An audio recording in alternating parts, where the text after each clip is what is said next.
అంటే ఒక ఫ్రెషర్‌కి డిమాండ్‌తో పాటు వాడు ఎలా వెళ్దాం అనుకోవడం ఇంపార్టెంట్ అండి.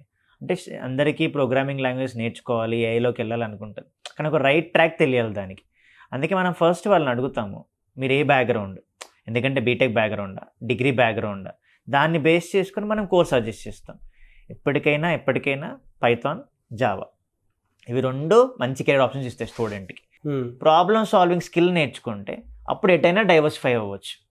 అది ఫుల్ స్టాక్‌లోకి వెళ్ళొచ్చు, డేటా సైన్స్‌లోకి వెళ్ళొచ్చు, ఏఐలోకి వెళ్ళొచ్చు. అందుకే ఫస్ట్ ఒక ప్రోగ్రామింగ్ లాంగ్వేజ్‌లో స్టూడెంట్‌కి కాన్ఫిడెంట్‌గా కోడ్ రాయడం రావాలి. ఎంత చాట్ జీపీటీ ఉన్నా కూడా అవి ప్రాంప్ట్ మనం ఇస్తే ఆన్సర్ ఇస్తుంది. కానీ ఎంతవరకు వాటి మీద డిపెండ్ అవుతాం మనం ఫస్ట్ కోడ్ రాయడం తెలియాలి. ఆ కోడ్ని ఇంకెంత ఆప్టిమైజ్ చేయాలి, ఇలా రాశాను నేను, దీనికి బెటర్ లాజిక్ ఎలా ఇవ్వాలి అని ఇస్తే అప్పుడు ఇంకా ఫాస్ట్గా ఉంటుంది. దాంతో ఇంకా బెటర్ ప్యాకేజ్ కొట్టిన పిల్లలు కూడా ఉన్నారు. ఎందుకంటే బేసిక్ నాలెడ్జ్ ఉంది, ఈ నాలెడ్జ్ని ఇంకా ఆప్టిమైజ్ చేయాలి కదా. మెంటర్ సపోర్ట్ తీసుకుంటాడు, కానీ ప్రతిసారి మెంటర్ ఉండనక్కర్లేదు కదా, ఆన్లైన్ ఉంది కదా. ఈ మెంటర్ సపోర్ట్తో పాటు ఈ లాజిక్ని ఇంకెంత ఆప్టిమైజ్ చేయాలి,